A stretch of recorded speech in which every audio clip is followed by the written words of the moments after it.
Welcome to Fashion Revolution. This is June, and we are fashion rebels that see upcycling clothing as a solution to the fast fashion habit. And we all care about the environment and fair wages to workers. So we're all sort of on the same page around that. And that's what ties us together. And today's guest is Ashley Morgan Dawson from Recycle2riches. Ashley fell in love with fashion during her internships in Los Angeles, California. And at age 19, she created Recycle2riches and Talk About It Tuesday, which is a podcast. And her goal with the nonprofit and the podcast is to transform the culture of consumption on a global scale. Yay, Ashley. And Ashley believes that the world needs to work towards a circular economy and is inspired by the UN's 17 Sustainable Development Goals.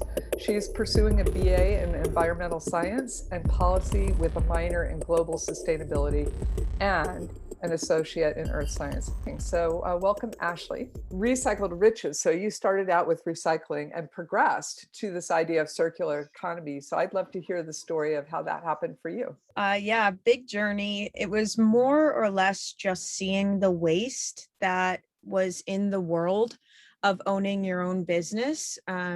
And, you know, you have to order shipping boxes, you have to get hang tags if you're going to have a production line, you can't use all of the fabric that you want. You can only use like 20% of it because of the pattern that you're cutting out. It was just the process of production and owning a company that I saw, even though I was upcycling, I was still wasting. And so I was saying to myself, well, then why is this? If I'm trying the best I can to not waste anything, why am I still wasting? Well, it's because the culture of our consumption is screwed up. And I got a certificate of achievement in marketing and business as well at LAVC. And through that process, I took a couple of marketing classes and I heard that wording. I read that wording, the culture of consumption, and they defined it. And it basically was a linear economy that is just made up of consumption and drop off. It has no connection to who's making it, what the heart is behind the product, where it goes afterwards. So connecting those two and my love for the environment, I realized, okay, well, we need to do more. We need to change the culture of consumption on a global scale. Like, what were some practical things that changed that kind of satisfied that quest to, you know, find a way to be less wasteful? A lot of things changed. Mostly it was my understanding of products and knowing that, okay, if people don't have that solution out there right now, I have to find it or create it. And then also just shifting my mindset and my consumption habits. Like, you really don't need all the stuff you think you need. Utilizing everything, making sure that I save the smallest of scraps, because I could potentially use it one day, or it could be waste art. And what shifted was my mindset of waste was the biggest thing. And that, Denise, I know you get this, man. Waste is not trash, it's a treasure. You know, it's like that was the huge thing that transitioned into my mind, was seeing what I can create out of something that already existed. And then also just, yeah, like I said, finding those solutions out there. Like for the shipping boxes, I now use Books shipping boxes. I got to get a smaller one because this one's too big. But they're amazing. They're just these envelopes. Shout out to Books, they sponsor us. So there's just these amazing envelopes that you can ship things in. They open up into a box. They come like a little envelope. They open up into a box. You put your cute little stuff there. You close it. You ship it out. You put your shipping label on it. You put your stickers on it, right? The customer gets it. They open it up. They're like, oh my gosh, so cute. And then they see a shipping label here to ship this box back to Books. So it stays in the life cycle rotation. And Books sanitizes it, delabels it, and sends it back into the rotation. So other people used these boxes before I did. Other brands had these boxes before I did. Customers had them before I did. So it's just a really cool way to recycle and keep things in the loop. But that's what transitioned, was the fact that, okay, there are solutions out there, number one, and I can find them, ask questions as a consumer, and be that concerned citizen and conscious consumer. For the other people out there, I can do the research, and other people can utilize the knowledge that I find. That's what shifted. Do you sell those boxes? How can we get those boxes? Because I'm shipping stuff and I would like to do that, and I'm having such a big trouble on having a box that will fit anything, and like, you know, just cardboard. You can talk directly to Boox. So write this down, Maria, BOOX.eco. All of us are like, oh, that's perfect, Ashley. That's just what I wanted to know. And then another one is a good suggestion for shipping is carbon offset. You can find like a company that does carbon offset for their shipping supply. I use Sendle. You don't have to use Sendle, but they work really well with us. I have enjoyed working with them. I'll put that in the chat as well. However, there's so many different organizations now that are trying to do carbon offset. So I really encourage you guys to get maybe a local brand that you want to work with, or a company, or maybe an organization that you yourself want to donate to offset the shipping that you're putting out. So it's so many different ways you can do carbon offset. If you have anything breakable or that you need to put padding around, do you have suggestions there? Yeah, so you know those little like corn things that are usually made out of styrofoam, they make them out of plant polymers now, and they're actually they just go underwater and disappear. So yeah, they just go away. So you can just look up I think it's compostable like popcorns, whatever they call those little things. I can find you a brand. I don't utilize those.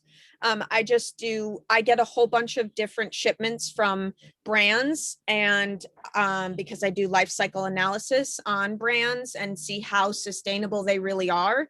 And so I'll move my camera here. I just get the brown paper that they have and then wrap it around that little thing and reuse that.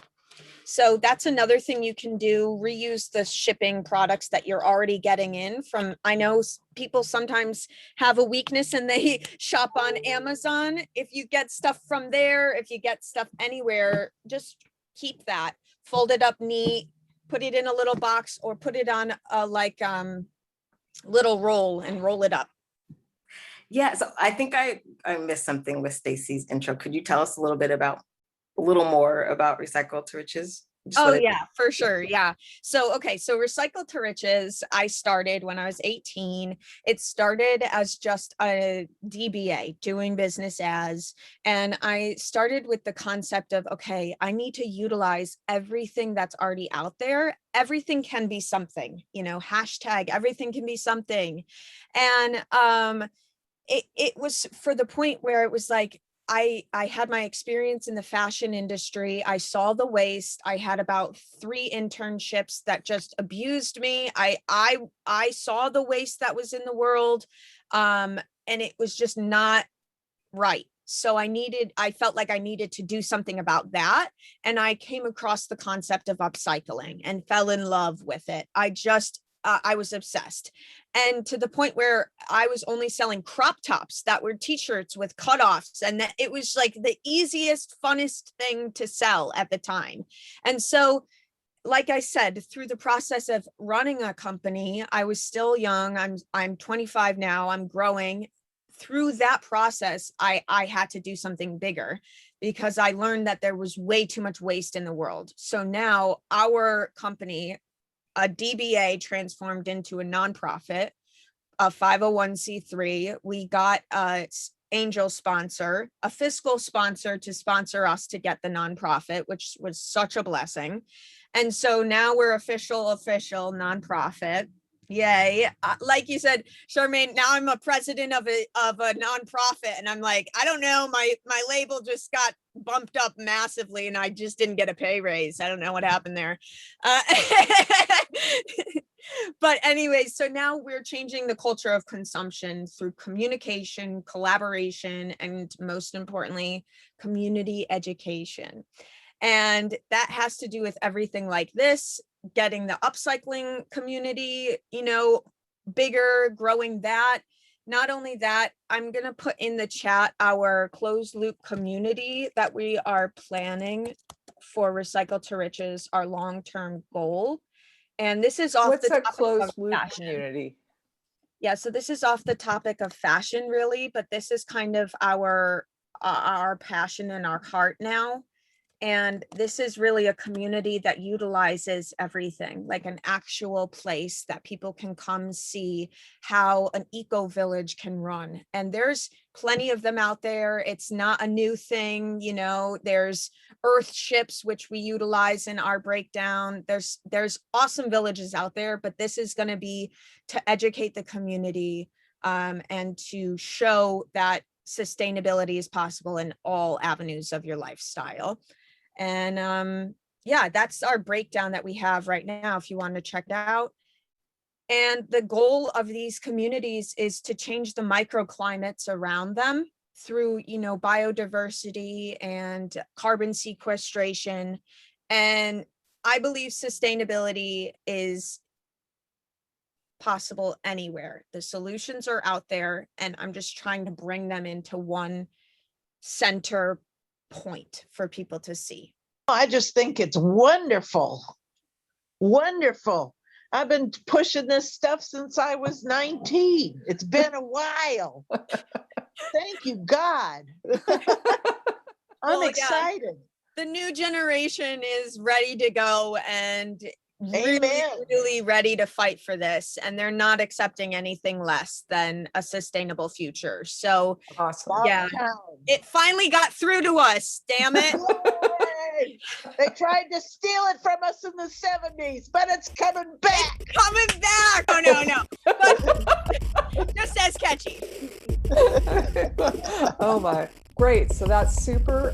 Next month, our theme next month will be press-worthy creations for the challenge. On the Facebook group, is there a calendar on there that has all of these? This is a wonderful question. We have not found a great system for all of this yet. Elena very frequently creates an event for all of our meetings. Our Facebook group at this point is private, so it's just us. It's not a public one. What we have that's publicly available is the YouTube guideline video. Underneath it, there's show notes. That's where I update everything. So that's my go-to resource is our YouTube channel. And I put all of our dates and meetings and stuff like that in there. Thank you so much, Ashley, for being here with us today and for all that you do to help us build our community and for the good of the world.